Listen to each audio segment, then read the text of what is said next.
Hello friends, today we will start class 10 chapter 6 geography manufacturing industries. What is manufacturing? Production of goods in large quantities after processing from raw materials to more valuable products is called manufacturing. हम जब भी कोई production करते हैं, जब भी हम raw material को किसी वैल्यूएबल प्रोडक्ट में कन्वर्ट करते हैं तो वो प्रोसेस मैन्युफैक्चरिंग कहलाती है। मैन्युफैक्चरिंग जो है वो सेकेंडरी सेक्टर है। हमने इकोनॉमिक्स में पढ़ा था, जो सेक्टर्स हैं इंडियन इकोनॉमी के वो मेनली 3 सेक्टर्स हैं, primary sector, secondary sector and tertiary sector. Primary sector में क्या होता है, हम नेचुरल रिसोर्सेज का यूज़ करके प्रोडक्शन करते हैं, जैसे कि एग्रीकल्चर है, फिशिंग है। एग्रीकल्चर रिलेटेड जितने भी जो वर्क होते हैं वो प्राइमरी सेक्टर में आती हैं। इसके अलावा जो सेकेंडरी सेक्टर होता है उसमें मैन्युफैक्चरिंग वर्क आता है, यानी कि वहाँ पर हम एग्रीकल्चर या फिर जो रिलेटेड सेक्टर्स हैं वहाँ से जो रॉ मटेरियल हमें मिला है उसको किसी वैल्यूएबल प्रोडक्ट में कन्वर्ट करते हैं।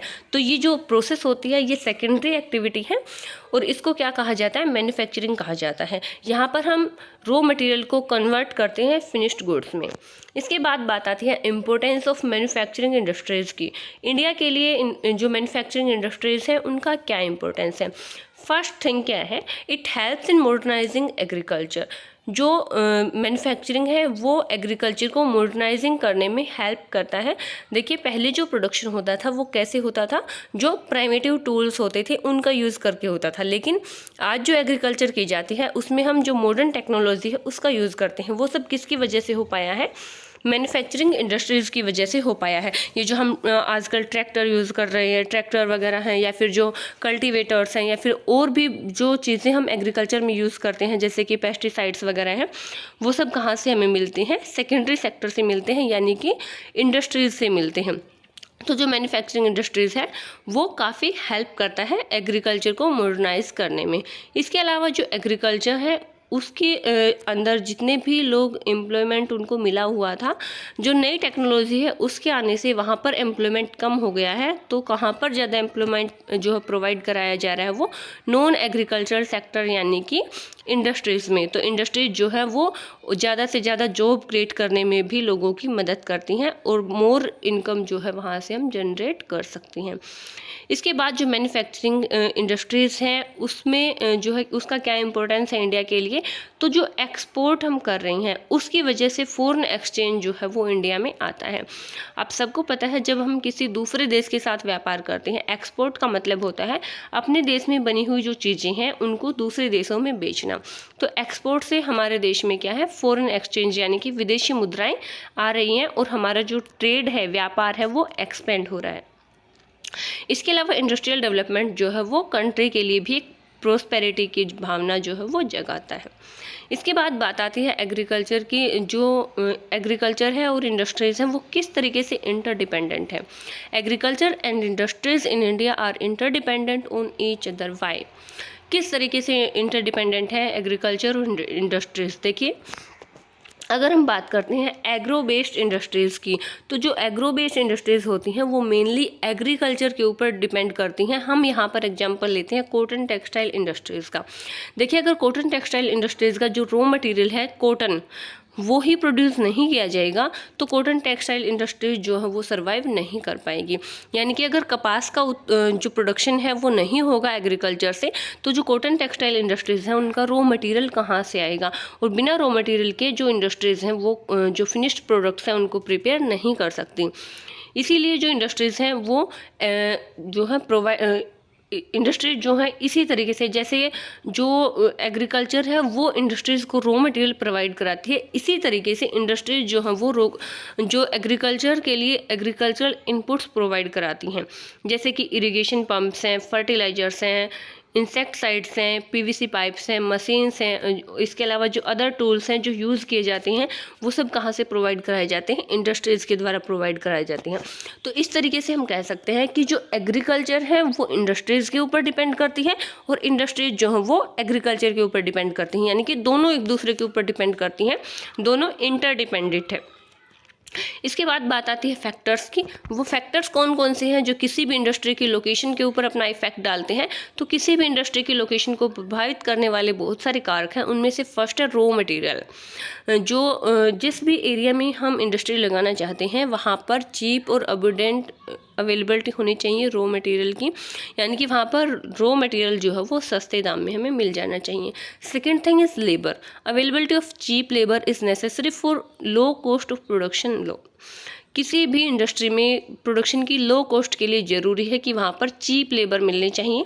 इसके बाद बात आती है पावर की। जो चीप और कंटिन्यूस सप्लाई है पावर की वो बहुत ही ज़्यादा ज़रूरी हो जाती है, एक्सट्रीमली नेसेसरी है, क्योंकि बिना इलेक्ट्रिसिटी के कोई भी इंडस्ट्रियल जो मशीनरी है वो वर्क नहीं कर पाएगी। इसके बाद नेक्स्ट थिंग क्या है, कैपिटल। कैपिटल का मतलब होता है पूंजी। जो पैसा हम वहाँ पर इन्वेस्ट करने वाले हैं वो भी बहुत ही ज़्यादा ज़रूरी है किसी भी इंडस्ट्री के इंफ्रास्ट्रक्चर को डेवलप करने के लिए और जो मैन्युफैक्चरिंग प्रोसेस है उसको कंप्लीट करने के लिए। इसके अलावा बैंकिंग और इंश्योरेंस फैसिलिटीज़ भी होनी चाहिए। और इन सब के अलावा एक चीज़ जो है वो क्या है, मार्केट। मार्केट की फैसिलिटी भी वहाँ पर होनी चाहिए, क्योंकि अगर मार्केट नहीं है तो हम प्रिपेयर्ड गुड्स को कहाँ पर बेचेंगे। इसके बाद कुछ तरीके हैं जिससे हमने क्लासीफाई कर रखा है इंडस्ट्रीज़ को। तो वहाँ पर हम बात करते हैं बेसिस की जिनके ऊपर इंडस्ट्रीज़ को क्लासीफाई किया जाता है। तो फर्स्ट है on the basis of source of raw material. जो रॉ मटेरियल वहाँ पर यूज़ किया जाता है उसके बेस पे इंडस्ट्रीज़ दो तरह की होती हैं, एग्रो बेस्ड इंडस्ट्रीज़ और मिनरल बेस्ड इंडस्ट्रीज़। जो एग्रो बेस्ड इंडस्ट्रीज़ होती हैं वो कौन सी हैं, जो रॉ मटेरियल के लिए एग्रीकल्चर के ऊपर डिपेंड करते हैं। जैसे कि अभी हमने पढ़ा था कौन सी, टेक्सटाइल इंडस्ट्रीज। जो कॉटन टेक्सटाइल इंडस्ट्रीज है वो किसके ऊपर डिपेंड करती हैं, एग्रीकल्चर के ऊपर। इसी तरीके से जो है शुगर मिल हैं वो किसके ऊपर डिपेंड करती हैं, एग्रीकल्चर के लिए, क्योंकि उनका जो रॉ मटेरियल है शुगर केन वो कहाँ से मिलेगा, एग्रीकल्चर से। इसके अलावा जो सेकेंड टाइप है वो है मिनरल बेस्ड। मिनरल बेस्ड का मतलब है जो रॉ मटेरियल किसको यूज़ करते हैं, मिनरल्स को as a raw material use करती हैं according to their main role. Basic and consumer industries. Basic industries होती हैं जो दूसरी इंडस्ट्रीज़ के लिए जो है रॉ मटेरियल प्रोवाइड कराती हैं, जैसे कि आयरन एंड स्टील इंडस्ट्रीज़ हैं। इसके अलावा कंज्यूमर इंडस्ट्रीज जो है वो होती हैं जो डायरेक्ट कंज्यूमर्स के यूज़ के लिए प्रोडक्शन करती हैं। मान लीजिए बिस्किट बनाने वाली कोई इंडस्ट्री, तो वो कैसी है, कंज्यूमर इंडस्ट्री है, क्योंकि बिस्किट को कंज्यूमर्स के द्वारा डायरेक्ट यूज़ किया जाता है, उसको किसी दूसरी फॉर्म में कन्वर्ट नहीं किया जाता।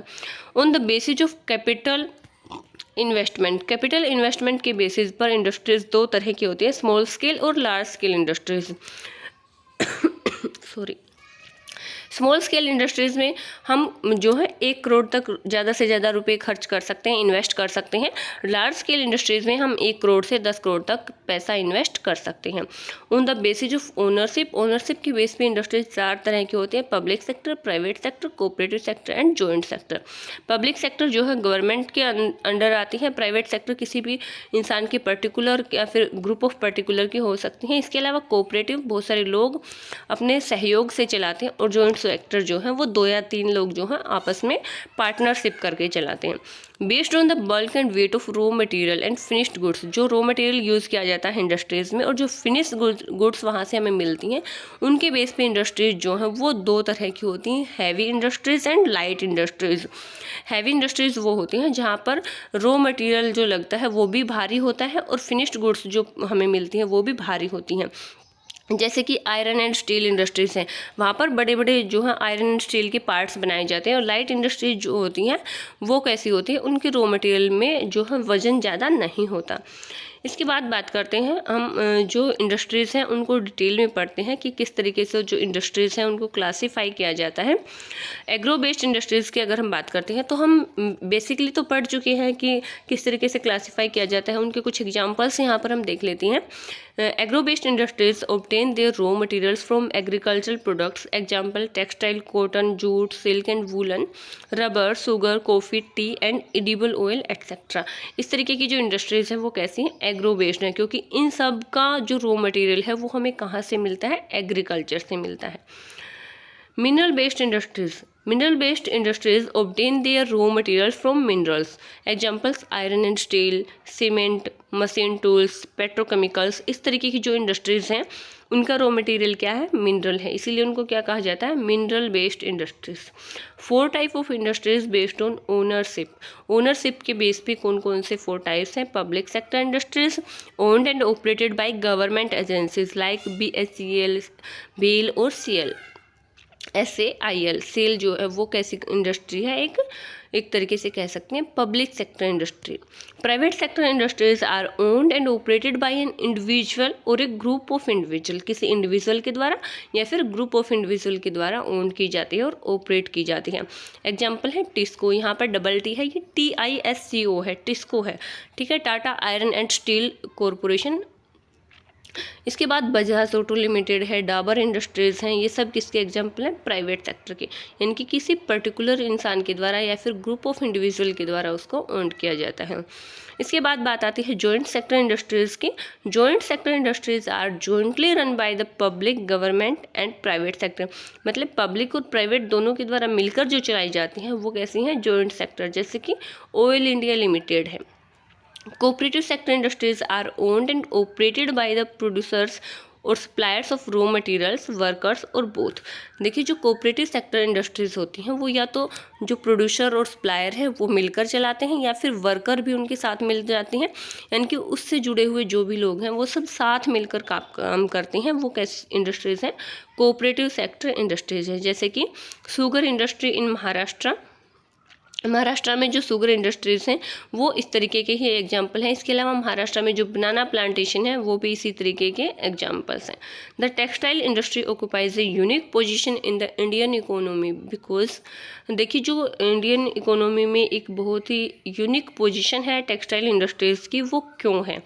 तो इसके कुछ रीजंस हैं। सबसे पहला रीज़न क्या है कि ये जो है 14% कंट्रीब्यूशन देती है एम्प्लॉयमेंट में, क्योंकि जो इंडस्ट्रियल प्रोडक्शन है उसमें जो है बहुत ही ज़्यादा इसका सिग्निफिकेंस है, बहुत ही ज़्यादा महत्व है। इसके अलावा एम्प्लॉयमेंट में भी बहुत महत्व है और इसके अलावा जो है जो फॉरेन एक्सचेंज अर्निंग्स हैं वो भी काफ़ी ज़्यादा है। तो यहाँ पर हम अलग अलग परसेंटेज देख लेते हैं। तो यहाँ पर जो इंडस्ट्रियल प्रोडक्शन है उसमें 14% कंट्रीब्यूट करती है। इसके अलावा जो एम्प्लॉयमेंट है एग्रीकल्चर के बाद, यानी कि सबसे ज़्यादा एम्प्लॉयमेंट तो एग्रीकल्चर में मिलता है लोगों को। उसके बाद कहाँ मिलता है? जो मैन्युफैक्चरिंग इंडस्ट्रीज़ हैं वहाँ पर कितने परसेंट है? लगभग जो है 35 मिलियन पर्सन जो है वो डायरेक्टली इसके अंदर इंगेज्ड है। इसके अलावा फॉरेन एक्सचेंज में इसका 24.6% कंट्रीब्यूशन है और इसके अलावा GDP यानी कि ग्रोथ डोमेस्टिक जो प्रोडक्ट है उसमें भी 4% कंट्रीब्यूशन है। तो इसी तरीके से ये इंडस्ट्री जो है बहुत ही इंपॉर्टेंट हो जाती है। Factors for concentration location of cotton textile industry in Maharashtra and Gujarat. देखिए हमने किसी भी टेक्सटाइल इंडस्ट्री या फिर और भी किसी इंडस्ट्री के बारे में पढ़ा था कि किसी भी इंडस्ट्री की लोकेशन को अफेक्ट करने वाले कौन कौन से कारक होते हैं, कौन कौन से फैक्टर्स होते हैं। तो वहाँ पर हमने पढ़ा था raw material, labour, capital, market, water, power, land, transport and communication. ये सारी चीज़ें जो है बहुत ही ज़रूरी होती हैं किसी भी इंडस्ट्री के लिए। तो कोई भी इंडस्ट्री अगर कहीं पर उसका सेटअप होता है तो उससे पहले इन सब फैक्टर्स के बारे में देखा जाता है कि वहाँ पर रॉ मटेरियल मिल जाएगा या नहीं, लेबर मिल जाएगी या नहीं, capital, market, water, power, land, transport और कम्युनिकेशन, ये सारी की सारी चीज़ें जो है इंपॉर्टेंट है। इनके बिना कोई भी इंडस्ट्री जो है वो वर्क नहीं कर पाएगी। तो ये कुछ चीज़ें हैं जो किसी भी इंडस्ट्री की लोकेशन के ऊपर अपना इफेक्ट डालती हैं।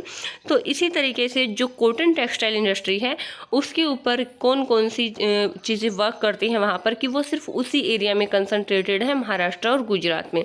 तो सबसे पहले चीज़ आती है अवेलेबिलिटी ऑफ रॉ कॉटन की, क्योंकि जो रॉ मटेरियल है उसकी अवेलेबिलिटी बहुत ही ज़्यादा ज़रूरी हो जाती है। तो महाराष्ट्र और गुजरात वाले रीजन में जो रॉ कॉटन है वो सस्ता मिल जाता है और पर्याप्त मात्रा में मिल जाता है।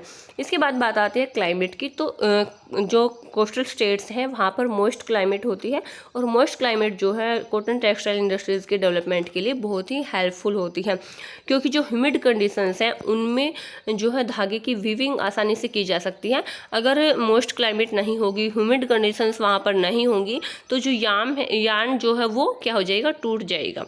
इसी वजह से वहाँ पर आर्द्र जो है एक तरीके से कह सकते हैं कि जलवायु होनी चाहिए।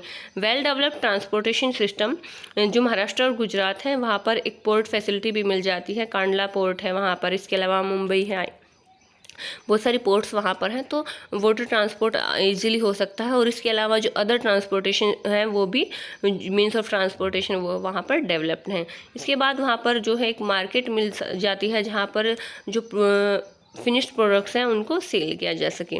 Problems faced by the cotton textile industries. देखिए जो कॉटन टेक्सटाइल इंडस्ट्रीज हैं कौन कौन सी प्रॉब्लम्स को फेस करती हैं। हमारे देश में जो पावर सप्लाई है वो रेगुलर नहीं है, बहुत ज़्यादा टाइम ऐसा होता है कि बीच बीच में लाइट को जो है कट कर दिया जाता है, तो इसी वजह से ये एक बड़ी प्रॉब्लम आ जाती है किसी भी इंडस्ट्री के सामने।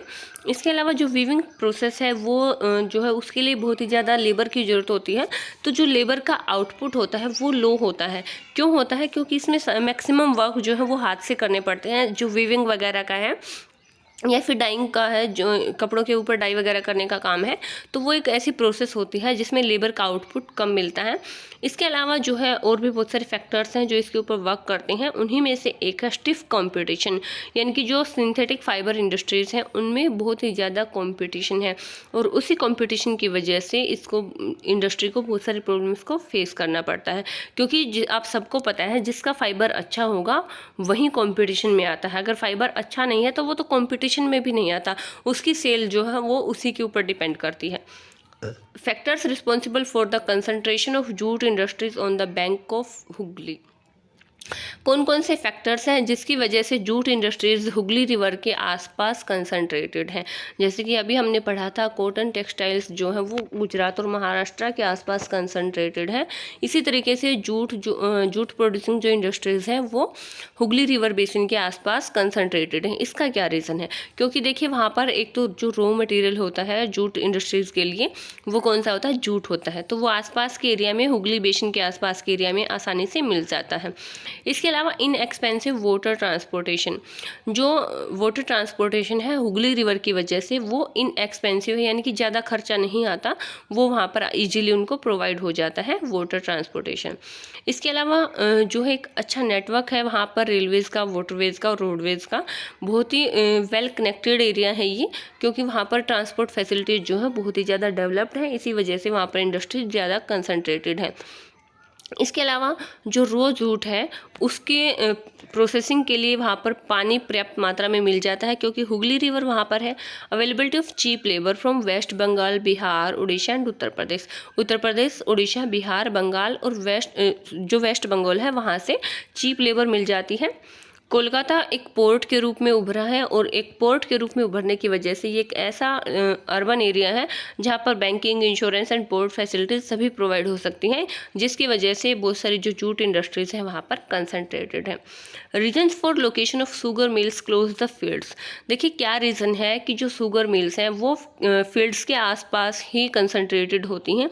तो इसका सबसे बड़ा रीज़न है कि जो शुगर केन है वो एक ऐसा रॉ मटेरियल है जो कि भारी है और वो जल्दी ही ख़राब हो सकता है। देखिए ख़राब होने का मतलब ये है कि उसमें जो सुक्रोज की मात्रा होती है, कंटेंट ऑफ सुक्रोज होता है, वो कम हो जाता है, ड्रिप होने लगती हैं।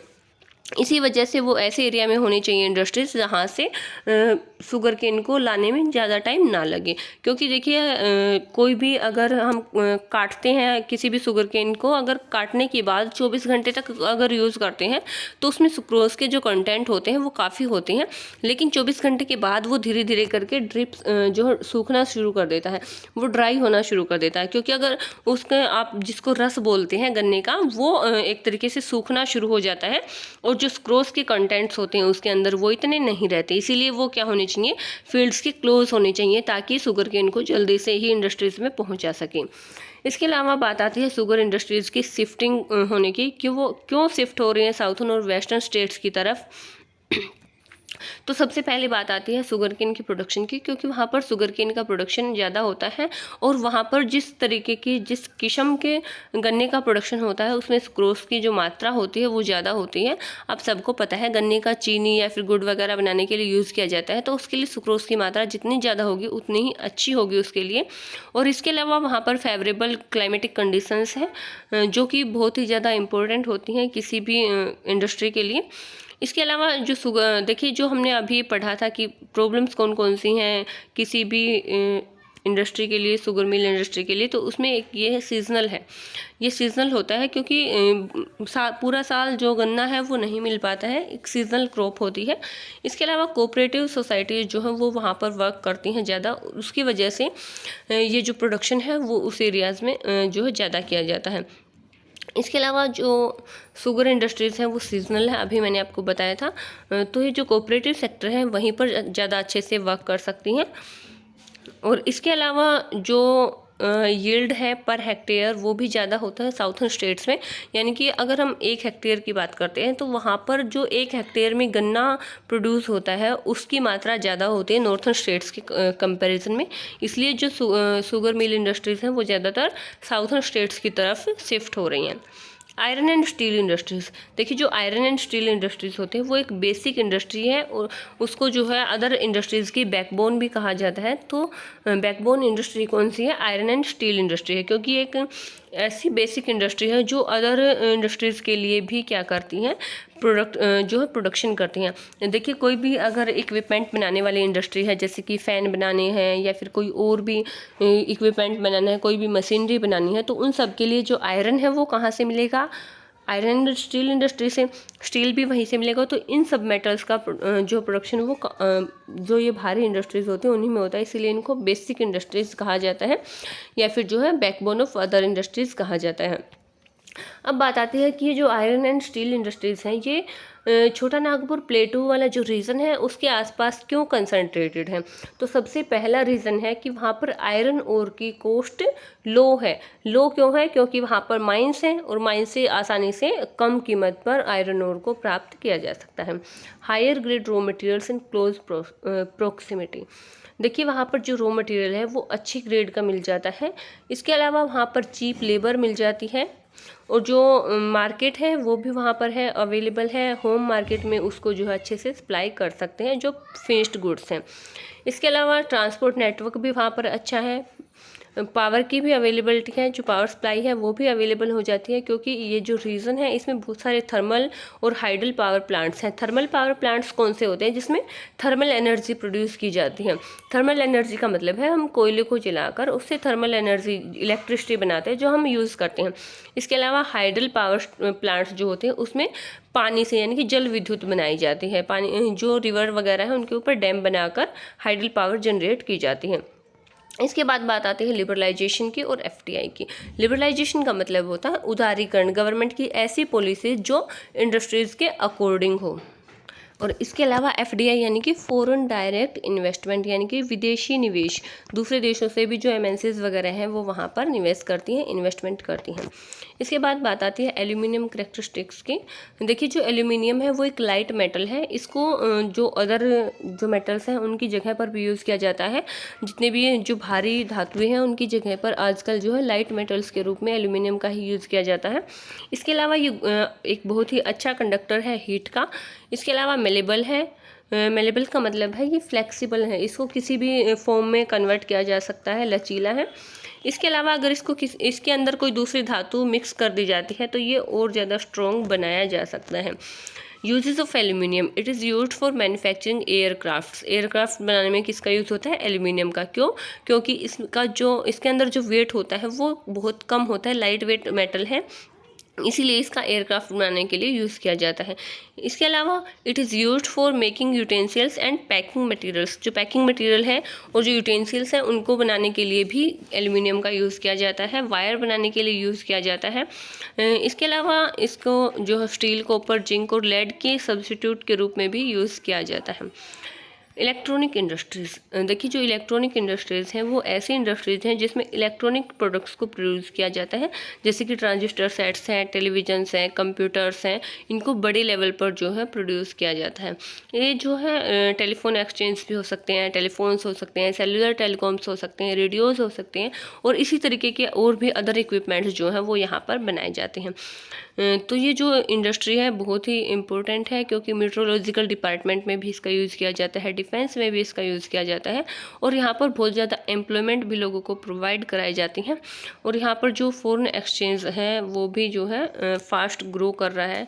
इसके अलावा बिजनेस प्रोसेस आउटसोर्सिंग यानी कि BPO सेक्टर में भी ये काफ़ी अच्छे से वर्क कर रहा है। तो एक तरीके से कह सकते हैं एक तरीके से जो इलेक्ट्रॉनिक इंडस्ट्रीज़ हैं वो काफ़ी डेवलप्ड हो रही हैं और काफ़ी ज़्यादा उनकी ज़रूरत भी है। इंडिया जो है एक बहुत ही इम्पोर्टेंट लीडिंग कंट्री है सॉफ्टवेयर डेवलपमेंट के लिए। इंडिया में लगभग 18 सॉफ्टवेयर टेक्नोलॉजी पार्क हैं, जिसमें से मेन है बेंगलुरु, क्योंकि जो बेंगलुरु है उसमें सबसे ज़्यादा सॉफ्टवेयर टेक्नोलॉजी डेवलप्ड हुई है, इसीलिए उसको सिलिकॉन वैली ऑफ इंडिया के नाम से भी जाना जाता है। क्योंकि वर्ल्ड में जो सबसे ज़्यादा सॉफ्टवेयर टेक्नोलॉजी पार्क्स हैं वो कहाँ पर है, सिलिकॉन वैली में है, और इंडिया में सबसे ज़्यादा कहाँ पर है, बेंगलुरु में, इसीलिए इंडिया की सिलिकॉन वैली किसको कहा जाता है, बेंगलुरु को। अब बात आती है इंडस्ट्रियल पोल्यूशन की और इसके टाइप्स की। एयर पोल्यूशन, आप सबको पता है एयर पोल्यूशन का मतलब क्या होता है। जो फैक्ट्रीज़ हैं, रिफाइनरीज़ हैं, उन सब में जो है क्या होता है, धुआं वगैरह हवा में छोड़ दिया जाता है, जिसकी वजह से एयर पोल्यूशन होता है। जितने भी स्मेल्टिंग प्लांट्स हैं या फिर अदर जो फॉसिल फ्यूल्स जो हैं उनका यूज़ किया जाता है फैक्ट्रीज़ में, तो उनकी वजह से धुआं होता है, और जो धुआं होता है उसको इग्नोर कर दिया जाता है, जिसकी वजह से पोल्यूशन होता है। अब पोल्यूशन होता है तो उसकी वजह से ग्रीन हाउस इफेक्ट होता है या फिर ग्लोबल वार्मिंग है, इस तरीके की बहुत सारी प्रॉब्लम्स जो है हमारे सामने आ सकती हैं। जिस तरीके से डस्ट है, कार्बन डाइऑक्साइड है, मीथेन गैस है, क्लोरोफ्लोरोकार्बन है, इस तरीके के गैसेज जो हैं अगर एटमॉस्फेयर में बढ़ जाती हैं तो वो हमारे लिए काफ़ी खतरनाक हो सकती हैं, क्योंकि उनकी वजह से ग्रीन हाउस इफेक्ट यानी कि जो ओजोन लेयर है उसका जो है डिस्ट्रॉय होना स्टार्ट कर देती है। इसी प्रोसेस को ग्रीन हाउस इफेक्ट कहा जाता है। तो ये जो ग्रीन हाउस इफेक्ट है ये भी एक खतरनाक जो प्रोसेस है। इसके अलावा ग्लोबल वार्मिंग जो है उसका मतलब भी यही है कि वर्ल्ड लेवल पर बहुत बड़े पैमाने पर जो टेम्परेचर है वो बढ़ जाता है, और इसके बहुत ज़्यादा दुष्परिणाम हो सकते हैं। इसके बाद बात आती है वाटर पोल्यूशन की। देखिए जितनी भी इंडस्ट्रीज़ हैं, जैसे कि डाई वगैरह करने की या फिर अदर जो इंडस्ट्रीज़ हैं, उन सब में क्या होता है, एसिड या साल्ट्स वगैरह को पानी के अंदर बहा दिया जाता है। कोई भी जो इंडस्ट्री है पेस्टिसाइड्स बनाने की या फिर फर्टिलाइजर बनाने की या फिर सिंथेटिक केमिकल्स की हैं, तो उनमें क्या होता है, कार्बन, प्लास्टिक और रबर वगैरह को क्या कर दिया जाता है, वाटर बॉडीज़ के अंदर डिस्चार्ज कर दिया जाता है, जिसकी वजह से वाटर बॉडीज़ में पानी जो है वो ख़राब हो जाता है। तो ये वाटर पोल्यूशन होता है इंडस्ट्रीज़ की वजह से। नॉइज़ पोल्यूशन, आप सबको पता है कि इंडस्ट्रीज़ में बहुत बड़ी बड़ी मशीनरीज होती हैं, और वो जो मशीनरीज होती हैं या फिर जो फर्नेंसेस होती हैं, लूम्स होते हैं, उन सब की वजह से बहुत ज़्यादा आवाज़ें होती हैं। जो फर्नेंसेस होते हैं उनसे तो बहुत बड़े धमाके होते हैं, जिसकी वजह से क्या होता है, नॉइज़ पोल्यूशन होता है। और जो नॉइज़ पोल्यूशन है उसकी वजह से ब्लड प्रेशर जो है वो भी बढ़ सकता है, और भी बहुत सारे इफ़ेक्ट जो है वो हमारे बॉडी के अंदर हो सकते हैं। इसके अलावा लैंड पोल्यूशन की बात आती है। लैंड पोल्यूशन कब होता है, देखिए जब भी माइनिंग वगैरह की जाती है या फिर कोई भी इस तरीके के केमिकल्स या गार्बेज वगैरह जब ज़मीन के ऊपर ऐसे ही वेस्ट के रूप में छोड़ दिए जाते हैं, तो उसकी वजह से जो हार्मफुल केमिकल्स होते हैं वो या तो ज़मीन के अंदर रिसकर जो अंडरग्राउंड वाटर है उसके साथ मिल जाती हैं, या फिर जो है अर्थ के जो है सरफेस के ऊपर भी पोल्यूशन फैलाते हैं। तो इस तरीके का जो पोल्यूशन है वो भी काफ़ी हार्मफुल होता है। लैंड और वाटर पोल्यूशन जो है वो आपस में लगभग मिले जुले हैं। इसके बाद बात आती है थर्मल पोल्यूशन की। थर्मल पोल्यूशन का मतलब होता है जितने भी वेस्टेज होते हैं न्यूक्लियर पावर प्लांट्स के या फिर जो न्यूक्लियर और वेपन प्रोडक्शन करने वाली जो फैसिलिटीज़ हैं उनकी वजह से जो है थर्मल पोल्यूशन होता है, और उसकी वजह से कैंसर भी हो सकता है, और जो बर्थ डिफेक्ट्स जो होते हैं वो भी हो सकते हैं, जैसा कि भोपाल गैस त्रासदी के टाइम पे हुआ था। Measures to control air pollution. Air pollution को कंट्रोल करने के लिए हम कौन कौन से स्टेप्स उठा सकते हैं, तो देखिए जो एयर पोल्यूशन है उसको कंट्रोल करने के लिए हम जो स्मोक वगैरह जो धुआं इंडस्ट्री से निकलता है उसके लिए बड़ी बड़ी चिमनी वगैरह लगा देनी चाहिए, जिसकी वजह से वो धुआं हमें ज़्यादा नुकसान ना पहुंचा सके। इसके अलावा और भी बहुत सारे ऐसे इक्विपमेंट्स यूज़ करने चाहिए जिसकी वजह से एरोसोल जो इमिशंस होते हैं उसको यूज़ करके भी हम क्या कर सकते हैं, कंट्रोल कर सकते हैं एयर पोल्यूशन को। इसके अलावा जो स्मोक है उसको रिड्यूस करना चाहिए, जैसे कि मतलब धुएँ कम प्रोड्यूस हो, ऐसे ही हमें फ्यूल्स यूज़ करने चाहिए, जैसे कि गैस यूज़ करनी चाहिए। क्योंकि जब हम तेल का यूज़ करते हैं तो ज़्यादा धुआं निकलता है, कोल का यूज़ करते हैं तो भी उसमें जो है ज़्यादा धुआं निकलता है, लेकिन अगर हम गैस का यूज़ करते हैं तो उसमें बहुत कम धुआं निकलता है। देखिए सबसे ज़्यादा कोल में निकलता है, उसके अलावा अगर हम कोल का यूज़ ना करके किसी ऑयल का यूज़ करते हैं तो उसमें कम धुआं निकलता है, और गैस में जो है उससे भी ज़्यादा कम धुआं निकलता है।